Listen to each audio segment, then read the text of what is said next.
Assalamualaikum, apa khabar semua? Terima kasih kerana sudi singgah ke channel saya. Saya harap anda semua sentiasa berada dalam keadaan sihat dan berbahagia selalu, insya-Allah.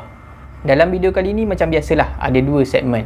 Segmen singgah seram dan segmen pelik dan aneh. Dalam segmen singgah seram kali ini, saya nak bercerita tentang satu kejadian yang menakutkan. Berlaku di Ipoh, Perak, sekitar tahun 90-an. Dalam segmen pelik dan aneh pula, saya nak bercerita tentang satu penempatan manusia yang sangat unik, terletak di negara Australia. Tanpa membuang masa, jom kita teruskan dengan kisah yang pertama.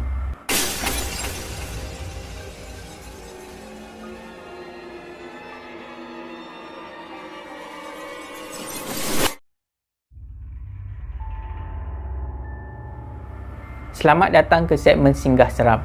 Untuk nak memudahkan cerita, saya akan gunakan nama samaran Ijam. Bila kita bercakap pasal orang lama, orang zaman dulu, memang kita biasa dengar lah. Orang dulu ada yang membela makhluk halus untuk jaga keturunan dia, jaga harta dia, bantu dia buat kerja, bantu mengubat orang, dan belaan yang paling famous, paling popular adalah hantu raya. Kisah ni berlaku kepada keluarga Ijam selepas Datuk Ijam, datuk sebelah ayah, meninggal dunia. Perkara ni memang dah lama lah berlaku, tahun 90-an. Masa tu Ijam muda lagi, umur dia baru sekitar awal 20-an. Datuk Ijam ni, semasa hayat dia adalah seorang bomoh yang handal. Memang ramai orang datang berjumpa dengan Datuk Ijam untuk minta tolong berubat. Masa Datuk Ijam ni mengubat orang, Ijam selalu pergi tengok. Jadi Ijam memang dah biasa dengar Datuk dia baca mentera. Baca mentera dan juga jampi serapah. Kadang-kadang Datuk Ijam ni, dia nak mengubat orang, dia ambil satu kain yang berwarna hitam, besar lah. Dia selubung badan dia dengan kain hitam tu. Ijam berhati aja tengok kelakuan atuk dia. Selalunya, bila atuk dia buat macam tu, selubung badan dengan kain hitam tu, atuk dia akan bercakap dalam keadaan yang berselubung tu. Ijam boleh dengar seolah-olah atuk sedang berkomunikasi dengan seseorang. Padahal dalam kain hitam tu cuma ada atuk seorang saja. Tapi Ijam boleh dengar lah, kadang-kadang suara atuk, kadang-kadang suara garau, suara benda lain. Biasanya bila Datuk Ijam cakap macam tu, memang Ijam tak faham, sebab dia bahasa lain, bukan bahasa Melayu. Masa kecil-kecil dulu, Ijam ada jugalah bertanya pada atuk dia, atuk bercakap dengan siapa sebenarnya masa duduk dekat bawah kain hitam tu. Sebab Ijam selalu dengar atuk bercakap dengan seseorang. Atuk Ijam pun bagi tahu atuk sebenarnya bercakap dengan orang perantaraan untuk mengubat orang. Tak tahulah orang perantaraan tu siapa. Atuk Ijam ada bagi tahu Ijam, sebenarnya salah silah keluarga sebelah atuk ni berasal daripada Kepulauan Jawa. Memang turun-temurun, keturunan dia ada satu benda yang menjaga. Dekat belakang rumah atuk Ijam ada satu busut, busut jantan. Ijam selalu perasan, setiap kali malam bulan mengambang, atuk dia akan pergi dekat busut tu. Tapi atuk tak pergi dengan tangan kosong. Atuk dia akan bawa beberapa barang. Antaranya adalah pulut kuning, telur rebus dan satu gendang. Atuk akan memalu gendang tu. Seperti manusia biasa, atuk Ijam jatuh sakit dan akhirnya meninggal dunia pada usia 82 tahun. Atuk Ijam ada 3 orang anak. Yang sulung adalah Pak Long Ijam, nombor 2 perempuan, Mak Ngah, dan nombor 3 adalah ayah Ijam. Dipendekkan cerita, bila jenazah atuk dah selesai dikebumikan, dah selesai tahlil semua, 3 beradik ni berbincanglah macam mana nak uruskan barang-barang peninggalan arwah atuk. Barang-barang tu adalah barang-barang yang atuk guna untuk ilmu dia lah. Akhirnya diorang bertiga pun capailah kata sepakat. Diorang bercadang nak kumpulkan barang-barang tu semua, nak pergi buang dekat Sungai Kampar pada hari ketiga selepas datuk dikebumikan. Bila dah genap 3 hari atuk dikebumikan, malam harinya diorang semua pun pergilah ke Sungai Kampar. Ijam pun ikut sekali pada masa tu. Ijam ingat lagi, masa tu dah pukul 1 pagi. Orang yang membuang barang-barang tu semua adalah Pak Long. Satu demi satu, barang-barang peninggalan atuk dibuang ke dalam sungai. Mula-mula semuanya okey. Tapi ada satu barang ni yang lain daripada yang lain. Barang tu adalah satu takar. Takar adalah satu bekas penyimpanan yang diperbuat daripada tembikar. Biasanya orang zaman dulu simpan barang-barang dapur lah dekat dalam takar ni. Belum sempat Pak Long nak buang takar tu, tiba-tiba takar tu pecah seolah-olah meletup. Lepas takar tu meletup, ada satu kumpulan asap yang berwarna hitam. Berkepul-kepul asap tu keluar. Keluar daripada takar yang pecah tadi. Bila dah jadi macam tu, semua orang jadi seram sejuk. Tapi diorang buat tak tahu je lah. Diorang sambung lagi. Buang lagi barang-barang atuk ke dalam sungai. Selepas diorang pergi buang barang-barang atuk ni lah, mula berlaku bermacam-macam gangguan di rumah arwah atuk. Hampir setiap malam, bila dah masuk tengah malam tu, akan mula kedengaran bunyi bising daripada arah atap.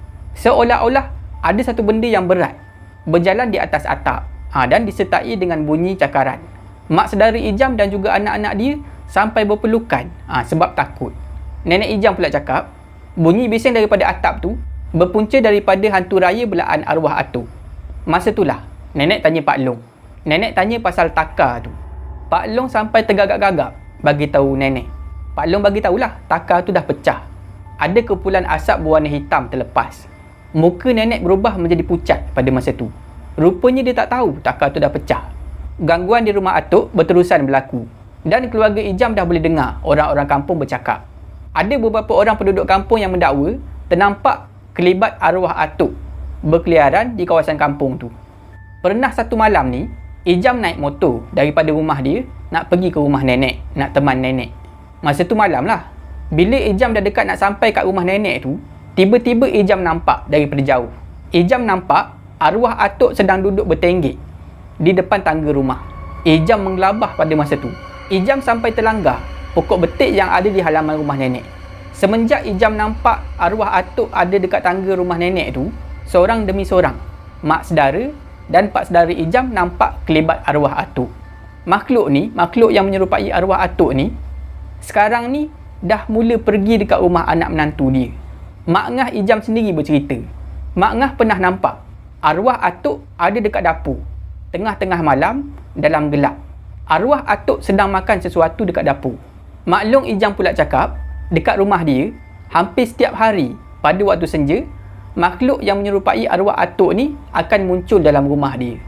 Walaupun makhluk tu sekadar menjelma saja, tak ada buat apa-apa dekat keluarga Mak Long, tapi keluarga Mak Long ni tetap ketakutan. Iyalah, siapa yang tak takut? Kita dah tahu orang tu dah meninggal dunia, tapi tiba-tiba ternampak orang tu berada dalam rumah kita. Dah sah-sah apa yang kita nampak tu bukan manusia. Pak Long Ijam pula cakap, benda ni pergi merayau macam tu sebab nak cari tuan baru. Maknanya nak cari orang yang sanggup bela dia. Dah ramai bomoh dan pawang yang keluarga Ijam panggil untuk atasi masalah tu. Tapi perkara tu tetap sama. Ramai yang mengalah. Bomoh dan juga pawang yang datang ni, ramai yang tak sanggup nak lawan benda ni. Sampailah Pak Long minta bantuan daripada seorang pawang. Nama pawang tu adalah Pawang Husin. Pawang Husin ni agak terkenal lah, tapi dia berasal daripada daerah lain. Ijam ingat lagi malam tu. Masa tu dah lebih kurang 2 bulan selepas atuk meninggal. Malam yang Pawang Husin datang ke rumah nenek tu adalah malam Jumaat. Perkara pertama yang Pawang Husin buat adalah ambil wuduk. Bila dah selesai ambil wuduk, Pawang Husin berjalan menuju ke arah ruang tamu. Pawang Husin duduk bersila dekat situ, dekat ruang tamu, berhampiran dengan tiang seri. Masa tu Ijam pun ada. Ijam, ayah dia, pak saudara dia. Bila semua orang dah bersedia, dah duduk, Pawang Husin keluarkan satu surah Yasin. Dia pun mula membaca surah Yasin. Ijam, ayah Ijam dan juga pak saudara Ijam ikut bacaan Pawang Husin tu. Diorang mula membaca Yasin bersama-sama. Tak lama lepas tu, diorang pun dengarlah bunyi bising daripada arah atap. Bunyi yang selalu diorang dengar lah. Bunyi macam ada orang berjalan, macam ada orang berlari dekat atas atap, dicampur dengan bunyi cakaran. Tapi kali ni bukan bunyi-bunyi tu saja. Ada bunyi lain. Boleh dengar dengan jelas. Bunyi ranting kayu patah. Seolah-olah ada sesuatu yang sedang mengelilingi rumah. Bila diorang semua dah habis baca Yasin tu, Pawang Husin keluarkan satu botol. Dia buka penutup botol tu. Dia pun buatlah beberapa pergerakan. Tak tahulah pergerakan macam mana. Lepas dah selesai buat pergerakan tu, Pawang Husin pun tepuk di atas lantai rumah. Lepas Pawang Husin tepuk lantai rumah tu, tiba-tiba datang satu asap, kepulan asap yang berwarna hitam. Datang daripada arah atap rumah. Gumpalan asap tu semua tiba-tiba masuk ke dalam botol tu. Bila semua asap tu dah masuk dalam botol, Pawang Husin cepat-cepat ambil botol tu dan tutup dengan gabus. Lepas tu Pawang Husin bungkus botol tu menggunakan satu kain. Perkara ni berlaku dengan sangat cepat. Ijam, ayah dia dan juga pak saudara Ijam memang tak sempat nak tengok apa benda yang masuk dalam botol tu sebenarnya. Bila proses mengubat tu dah selesai, Pawang Hussein pun cakap, dia cakap, jangan risau, belaan arwah atuk tu sekarang ni dah tak ada, insya-Allah. Lepas ni dah tak ada gangguan. Masa tu ayah Ijam dan Pak Long minta izin nak tengok botol tu, nak tengok apa benda yang ada dalam botol tu. Tapi Pawang Hussein tak bagi, dia tak izinkan. Semenjak malam tu dah tak ada lagi gangguan yang berlaku di rumah nenek.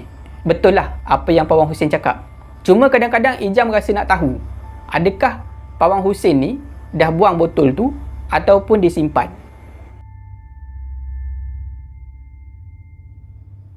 Selamat datang ke segmen Pelik dan Aneh. Dalam segmen Pelik dan Aneh kali ni, saya nak bercerita tentang satu pekan kecil. Pekan kecil yang sangat unik. Di negara Australia, ada satu pekan kecil yang bernama Coober Pedy.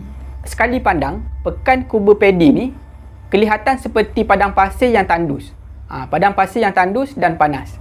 Nampak macam tak ada apa-apa. Tapi sebenarnya, pekan Coober Pedy ni sangat istimewa. Sebab semua penduduk di pekan kecil ni semuanya tinggal di bawah tanah. Kalau kita pandang daripada atas, nampak macam tak ada orang pun di kawasan tu. Cuma nampak gurun pasir saja. Tapi sebenarnya, pada kedalaman sekitar 22 meter, tempat tu sangat meriah. Ada kota dekat bawah tu, penuh dengan penduduk. Setiap rumah penduduk dekat bawah tanah tu mempunyai kemudahan asas seperti bilik tidur, ruang tamu, dapur dan semua barang-barang keperluan harian. Untuk kegunaan komuniti pula, disediakan kemudahan seperti perpustakaan, muzium, restoran dan juga tempat beribadat. Terdapat juga kawasan perkuburan untuk penduduk tempatan. Cuma, lokasi pengebumian tu dibuat di bahagian atas, di bahagian atas tanah. Sejarah pembukaan pekan kecil Coober Pedy bermula pada tahun 1915. Ada seorang lelaki yang bernama Jim Hutchison bersama-sama dengan anak dia yang bernama William. Diorang adalah orang paling awal yang menemui tempat tu. Tujuan sebenar diorang pergi dekat tempat tu adalah untuk cari emas. Tapi malangnya tak ada emas dekat situ. Walaupun tak ada emas, diorang jumpa benda lain, benda yang berharga. Diorang jumpa sejenis batu yang sangat cantik. Batu tu dinamakan opal. Batu opal ni boleh menghasilkan kilauan cahaya yang berwarna-warni dan mempunyai nilai yang tinggi. Bermula daripada situlah, Coober Pedy mula menjadi lokasi tumpuan, tempat orang nak mencari batu opal tu. Dan batu jenis opal ni menjadi salah satu benda yang berharga lah di negara Australia. Batu opal mula dijual di Coober Pedy. Batu tu mula dijadikan sebagai barang perhiasan. Dijadikan rantai, dijadikan cincin. Orang ramai mula berkunjung ke Coober Pedy untuk beli barang-barang kemas yang diperbuat daripada batu opal. Kita berbalik semula kepada kisah penempatan Coober Pedy. Permulaan kepada penempatan bawah tanah di kawasan tu bermula selepas beberapa tahun tempat tu ditemui. Kawasan Coober Pedy ni, bila sampai musim panas, panas dia tu terlampau ekstrim. Suhu di kawasan tu boleh mencecah sehingga 40 darjah Celsius pada musim panas. Disebabkan suhu panas tu lah, penduduk mula dapat idea untuk bina rumah di bawah tanah. Makin lama makin ramai. Akhirnya, hampir 2,000 penduduk buat rumah dekat bawah tanah. Penempatan bawah tanah ni mula mendapat perhatian pada tahun 1981. Bila ada seorang penduduk tempatan ni yang bina hotel dekat bawah tanah tu. Hotel tu dinamakan Desert Cave Hotel. Cara pembinaan hotel ni ada persamaan dengan pembinaan rumah-rumah lain di bawah tanah tu. Ada campuran batu opal, batu yang cantik berwarna-warni, digunakan untuk membina dinding di hotel tu. Sebab tempat tu memang banyak batu opal. Jadi semua dinding di rumah dan juga di hotel di bawah tanah tu semuanya cantik sebab ada batu opal. Tapi bagi pengunjung yang nak melawat ke Coober Pedy perlu berhati-hati. Pengunjung akan jumpa banyak papan tanda. Papan tanda yang mengingatkan pengunjung supaya berhati-hati berjalan. Maklumlah kawasan tu bawah tanah. Ada banyak laluan masuk untuk sampai ke rumah orang dan banyak lubang-lubang tempat orang cari batu opal merata-rata di kawasan tu. Jadi bagi orang luar, orang yang tak biasa berjalan di kawasan tu boleh mendatangkan bahaya, boleh cedera. Disebabkan penempatan bawah tanah Coober Pedy ni cantik dan juga unik, Coober Pedy pernah menjadi lokasi penggambaran beberapa filem. Antaranya adalah filem Until the End of the World, lepas tu filem Opal Dream, filem Red Planet, filem Pitch Black, Mortal Kombat dan banyak lagi lah. Setakat itu saja video saya pada kali ini. Saya harap anda semua terhibur. Jika anda suka video ni, jangan lupa like, share dan komen video ni. Jangan lupa subscribe dan tekan butang loceng untuk dapatkan notifikasi video saya yang seterusnya. Bagi anda yang nak berkongsi kisah seram, boleh hantar ke alamat email yang tertera dekat bawah. Janganlah takut kepada makhluk, tetapi takutlah kepada pencipta sekalian makhluk. Semoga kita bertemu lagi di video saya yang seterusnya. InsyaAllah. Assalamualaikum.